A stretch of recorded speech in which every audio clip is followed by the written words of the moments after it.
কালীঘাট মিলন সংঘের বিরুদ্ধে তোলাবাজির অভিযোগ। প্রাক্তন মুখ্যমন্ত্রী দুই ভাইয়ের ক্লাবের বিরুদ্ধে তোলাবাজির অভিযোগ উঠেছে।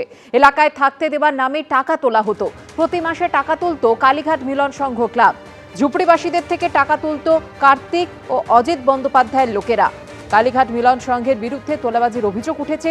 সম্পূর্ণ মিথ্যা অভিযোগ। ক্লাবের কিছু ঘরের ভাড়া নিতাম।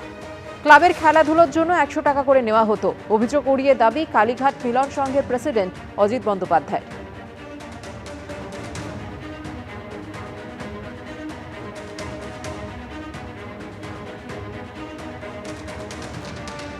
হরিশ চ্যাটার্জি রোড, সেখানে যারা এখানকার ইসলাম এরিয়া যারা বাসিন্দা তারা বলছেন তারা একেবারে তালিকা নিয়ে বসে আছেন এবং কালীঘাট মিলন সংঘের স্লিপে তাদেরকে দিনের পর দিন এখানে ভাড়া দিতে হয়েছে। এখন স্থানীয়রা জানাচ্ছেন যে এই জায়গা কলকাতা পোর্ট ট্রাস্টের অন্তর্গত, তাহলে কালীঘাট মিলন সংঘ কেন দিনের পর দিন এই টাকা নিয়ে গিয়েছে? অনেকেই বলছেন এটা তোলাবাজির টাকা, এমনটাই তাদের বক্তব্য। আমাদের তো ছাদ ভেঙে গেছে। কি বলেছিল? তোকে মতলব ঘরে ভাড়া দেবে না, তাহলে ঘরটা তালা বন্ধ করে ঘর দিয়ে বেরিয়ে যাও, ঘরে থাকতে হবে না, এরকম ভাবে বলতো। এখন তো ছাদ পুরো ভেঙে গেছে, দুদিকে জানলা নেই, পুরো প্লাস্টারটা ভেঙে গেছে। তারপরেই আগে মাসে ফোন করে বলছে টাকা দাও, আর 1000 টাকা মাসে দিতাম। আর দেরি হলেই বলতো কি ঘরটা খালি করে দাও, তালা বন্ধ। কে বলতো এটা? এইটা ওদের লোক বলতো। ভাড়া দিয়ে থাকতে হতো? হ্যাঁ, ভাড়া। কাকে? ষষ্ঠী মেলা। দেখা বন্দ্যোপাধ্যায় কে? ষষ্ঠী ব্যানার্জিকে ভাড়া দিই। আচ্ছা, ওনাকে কত টাকা করে ভাড়া দিতেন এই ঘরের জন্য? 100 টাকা করে ভাড়া নেই। এই কালীঘাট মিলন সংঘের প্যাডে হ্যাঁ, এই টাকাটা কে নিয়ে যেত? ওনাদের লোক ষষ্ঠীটা কখনো আসতো, কখনো লোক পাঠাতেন, লোক নিয়ে যেত। কেন ওনারা ভাড়া নিতেন কেন? এই জায়গাটা কি কালীঘাট মিলন সংঘের বা কারোর নির্দিষ্ট প্রপার্টি নাকি? আমি শুনেছি তো আগে নাকি আমাদের নিজেদেরই ঘর ছিল, কিন্তু এখন তো ভাড়া বলছে সবাই। পুরো ফ্যামিলিকে দিতে হয় এরকম টাকা? আমাদের এখানে যত বস্তিটা আছে পুরো বস্তিটাকে সম্পূর্ণ মিথ্যে কথা। আমাদের ক্লাবের কিছু ঘর আছে, সেইগুলোর ভাড়া আমরা নিতাম। ভাড়া মানে ডোনেশন হিসাবে ক্লাবের ফর দ্য ডেভেলপমেন্ট অফ আর ক্লাবের খেলাধুলার জন্য আমরা 100 টাকা নিতাম। 100 টাকার জন্য কেউ তোলাবাজি করে? যারা বলছে তাদের মধ্যে উদ্দেশ্য প্রণোদিত হয়ে কোনো কথা বলছে। ক্লাবের জায়গাতেই এই করি। দেখো, এটা তো আর নয়, 1944 সেই থেকে চলছে। সীমান্ত এলাকায় বিএসএফকে দ্রুত ফেন্সিং এর কাজ শেষ করতে হবে। উপদ্রুত এলাকায় চাই ত্রিস্তরীয় ফেন্সিং। প্রয়োজনে আরও আধুনিক যন্ত্র আনতে হবে। সূত্রের খবর, অনুপ্রবেশ ঠেকাতে উত্তরকন্যার বৈঠকে এই সমস্ত নির্দেশ দিয়েছেন কেন্দ্রীয় স্বরাষ্ট্রমন্ত্রী অমিত শাহ। উঠে এসেছে চিকেন নেকের নিরাপত্তার প্রসঙ্গ। অনুপ্রবেশ ঠেকানো মোদী সরকারের কাছে অন্যতম চ্যালেঞ্জ। পশ্চিমবঙ্গে ভোটের আগে এই কথা বারবার বলে এসেছেন বিজেপির নেতারা। हमारी सरकार घुसपैठ के प्रति जीरो टॉलरेंस की नीति से आगे बढ़ेगी। मैं पश्चिम बंगाल की जनता को भरोसा दिलाना चाहता हूं, एक बार पूर्ण बहुमत की भारतीय जनता पार्टी की सरकार बनाइए। हम डिटेक्ट, डिलीट और डिपोर्ट ये पॉलिसी के तहत चुन चुन कर एक एक घुसपैठियों को बंगाल के बाहर निकालने का काम करेंगे।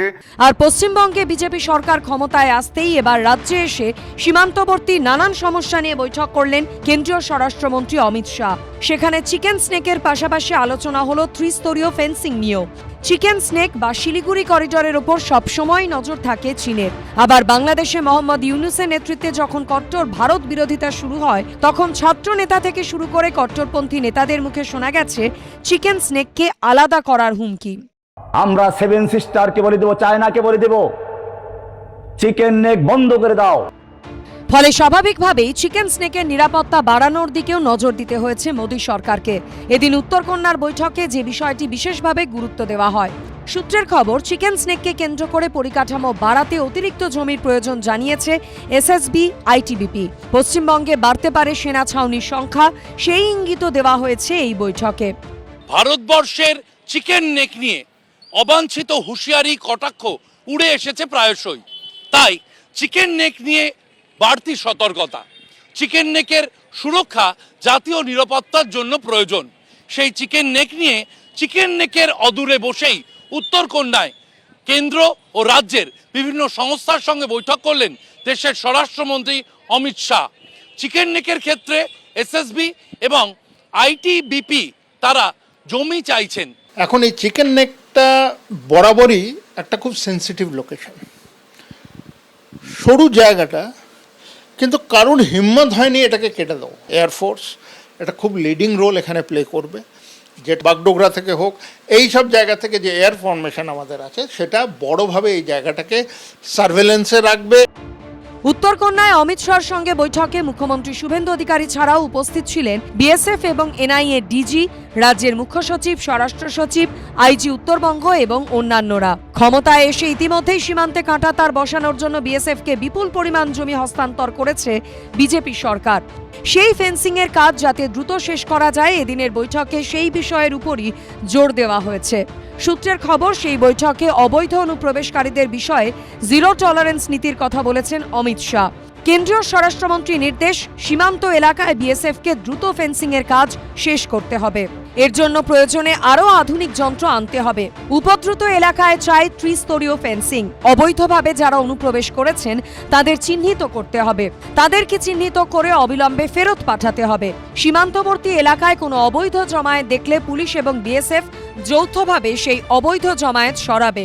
যে অনুপ্রবেশকারীরা গত কয়েক মাস ধরে, কয়েক বছর ধরে এই পশ্চিমবঙ্গে রয়েছেন, তাদের ক্ষেত্রে ডিটেক্ট অ্যান্ড ডিপোর্ট নীতি কার্যকর করতে হবে এবং সেক্ষেত্রে সীমান্তবর্তী এলাকায় স্থানীয় মানুষের সঙ্গে, স্থানীয় প্রশাসনের সঙ্গে নিরবিচ্ছিন্ন সম্পর্ক গড়ে তুলতে হবে বিএসএফ, এসএসবিকে। এমনটাই জানিয়ে দিলেন কেন্দ্রীয় স্বরাষ্ট্রমন্ত্রী অমিত শাহ। এখানে ডিফেন্স নিয়ে কোনো কাজ হবে না, অফেন্সিভ ফরমেশন আমাদের। Offensive defence is the best defence. তো একটা বড়োভাবে রিহ্যাবিলিটেশন করা দরকার।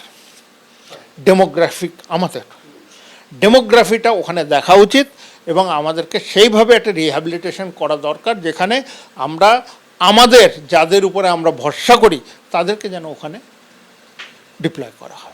উত্তরকন্যায় বৈঠকের পাশাপাশি এদিন ফুলবাড়ির জুমাগাছে বিএসএফ এর উত্তরবঙ্গ ফ্রন্টিয়ারের ক্যাম্পে যান কেন্দ্রীয় স্বরাষ্ট্রমন্ত্রী। সেই ছবি সোশ্যাল মিডিয়ায় পোস্ট করে অমিত শাহ লিখেছেন, শিলিগুড়ি করিডর যা পূর্ববর্তী সরকারগুলোর আমলে অনুপ্রবেশের করিডরে পরিণত হয়েছিল, এখন একটি সুরক্ষিত সীমান্তের সমার্থক হয়ে উঠছে। মোদী সরকার শুধু সীমান্তে ওয়াচ টাওয়ারের সংখ্যাই বাড়ায়নি, বরং সেগুলিকে অত্যাধুনিক প্রযুক্তিতে সজ্জিত করে সীমান্ত নিরাপত্তাকে আরও শক্তিশালী এবং দুর্ভেদ্য করে তুলেছে। সীমান্তবর্তী সমস্যা নিয়ে আলোচনার পাশাপাশি এদিন রাজ্যে বিএনএসএ প্রয়োগ এবং গুন্ডা দমন আইনের বাস্তবায়ন নিয়েও বৈঠক করেন অমিত শাহ।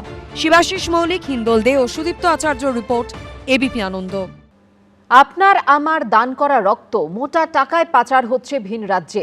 স্বাস্থ্য দপ্তরে তদন্তে উঠে এলো চাঞ্চল্যকর তথ্য। একটি ব্লাড ব্যাংকে আপাতত কাজ বন্ধ রাখার নির্দেশ দেওয়া হয়েছে।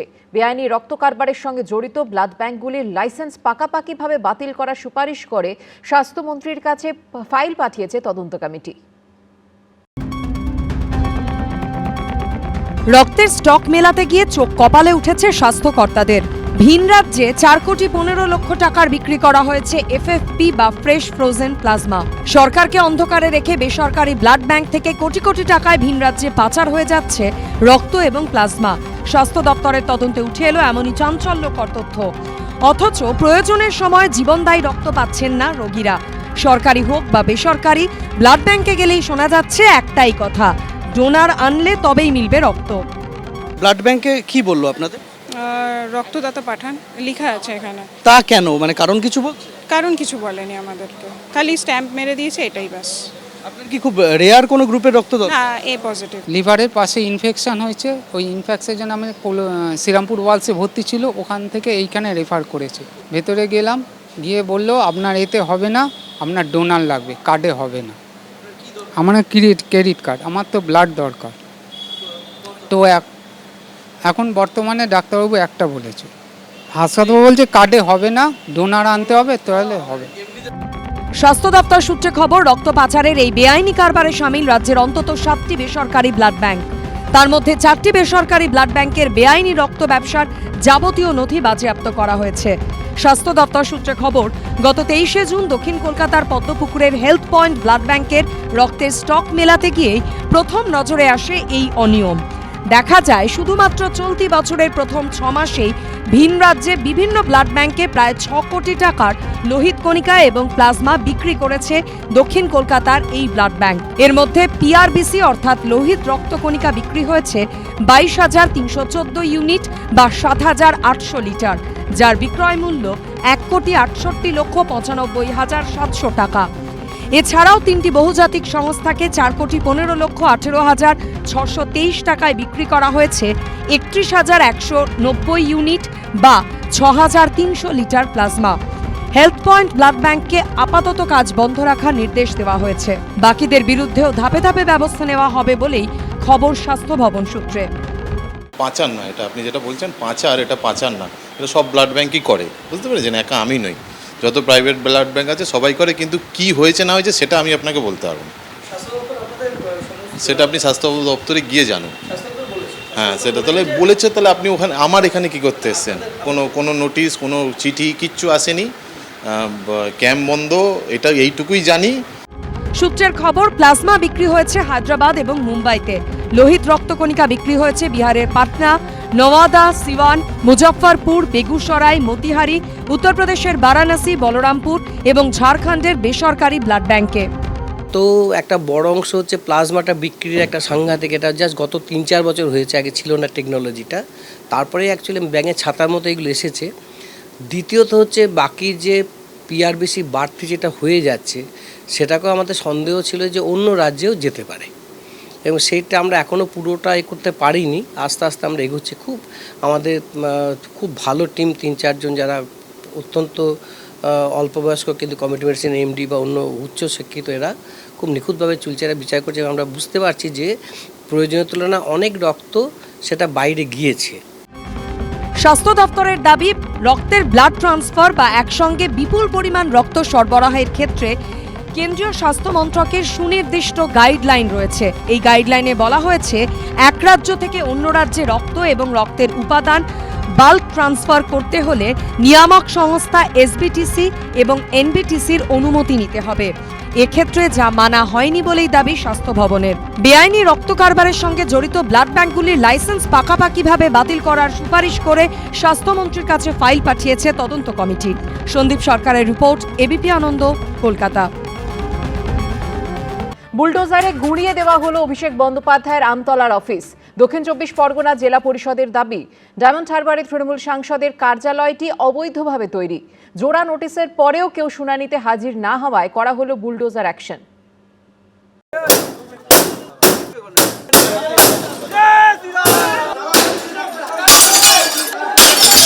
বিপদ তরণের দিনে বিপদের খাঁটিটাকে উপড়ে দেওয়া হবে। আমরা তৈরি হতো শাহজাহান, জাহাঙ্গীর, যারা অবৈধ একটা সন্তান তৈরি করেছিল এই পশ্চিমবাংলা জুড়ে রাজত্ব করার জন্য।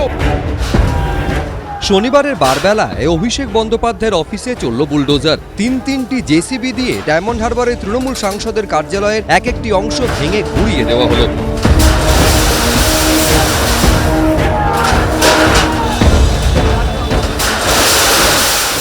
অভিযোগ, দক্ষিণ 24 পরগনার আমতলায় অভিষেক বন্দ্যোপাধ্যায়ের এই অফিসটি বেআইনিভাবে তৈরি করা হয়। এ নিয়ে 15 জুলাই শুনানির জন্য জোড়া নোটিশ দেওয়া হলেও কেউ হাজির হননি বলে প্রশাসনের দাবি। যে এই হচ্ছে দুটি নোটিশ, দেখো, একটা হচ্ছে 30/6/2026, একটা হচ্ছে 7/7/2026, এবং সেই নোটিশে স্পষ্ট করে এখানে লেখা রয়েছে, যেটা নোটিশটা দেওয়া রয়েছে হিয়ারিং নোটিশ, এবং সেখানে Amit Bandyopadhyay, director Leaps and Bounce private limited, এবং ওনাকে উদ্দেশ্য করে এই নোটিশ এবং হিয়ারিং নোটিশ, এবং সেখানে বলা হচ্ছে এই ঠিকানার কথা উল্লেখ করে প্লট নাম্বার করে 509, 512 এই প্লট নাম্বার, খতিয়ান নাম্বার দিয়ে বলা হচ্ছে যে 15/7/2026 দুপুর 2টোয় হিয়ারিংয়ের জন্য ডাকা হচ্ছে। এরপরই শনিবার বেআইনি নির্মাণ ভাঙতে বুলডোজার দিয়ে শুরু হয় অ্যাকশন। অভিষেক বন্দ্যোপাধ্যায় সাংসদ কার্যালয় ডায়মন্ড হারবারে এই যে 5তলা কার্যালয় রয়েছে, সেই কার্যালয়তে সম্পূর্ণ বন্ধ অবস্থাতে ছিল কার্যালয় নির্বাচনে ফল ঘোষণার পর থেকে, এবং সেই কার্যালয় আজকে সকাল থেকে পুলিশের অ্যাকশন দেখতে পাই আমরা। এবং কিছুক্ষণ আগেও আমরা বলছিলাম যে বিষয়টা জেলা প্রশাসন জানাচ্ছিলেন, তাদের সিদ্ধান্তের কথা কিছুক্ষণের মধ্যে জানাবে।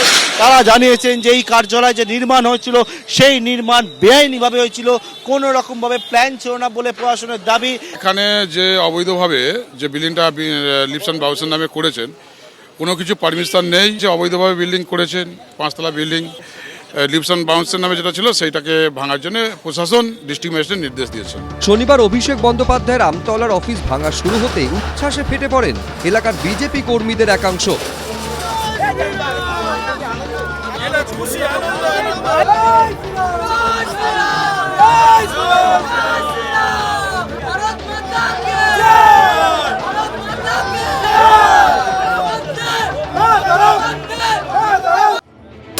কেউ কেউ আবার অভিষেক বন্দ্যোপাধ্যায়ের কার্যালয়ে ঢুকে ভাঙচুর শুরু করেন। স্থানীয়রা কয়েকজন তারা হচ্ছেন একেবারে বিজেপি কর্মীরা, তারা হচ্ছে হাতুড়ি নিয়ে এসে এই মুহূর্তে অভিষেক বন্দ্যোপাধ্যায় কার্যালয়ে তারা ভাঙতে শুরু করেছে। মানুষকে যা জ্বালিয়েছে, মানুষের যা অত্যাচার করেছে সেই ক্ষোভে। কাউকে আবার দেখা যায় অভিষেক বন্দ্যোপাধ্যায়ের অফিস থেকে ল্যাপটপ বের করে আনতে। ল্যাপটপ আছে, এখানে আমাদের সন্দেহ আছে কিছু তথ্য থাকতে পারে, গরু পাচারে কিছু তথ্য থাকতে পারে বলে আমাদের সন্দেহ আছে, আমরা পুলিশের হাতেই তুলে দেবো না। অবৈধ এমপি অফিস, ও এখানটায় এই রাতারাতি একটা বেকারিকে পুড়িয়ে, সেই বেকারিটাকে পুড়িয়ে 4তলা অবৈধ বিল্ডিংটা করে, যার কোনো পারমিশন ছিল না, এবং ওই জমিটা কেনা হয় লিপস অ্যান্ড বাউন্সের নামে। সেই জমিটাকে ইডি সিজ করে গেছে। আর যারা বলছেন অবৈধ, 15 তারিখ হিয়ারিং এর জন্য ডাকা হয়েছিল, সেখানেও আমাদের প্রতিনিধিরা গেছিল, এবং কিসের বেসিসে কমপ্লেনটা ফাইল হয়েছে সেই কমপ্লেনের কপি জেলা প্রশাসন দিতে পারেনি। অভিষেক বন্দ্যোপাধ্যায়ের অফিসে বুলডোজার চলাকালীন এলাকার এক পঞ্চায়েত সদস্যকে ঘিরে নতুন করে উত্তেজনা তৈরি হয়। ওই তৃণমূলের পঞ্চায়েত সদস্যের পিছু ধাওয়া করে তাকে হঠানো হয়।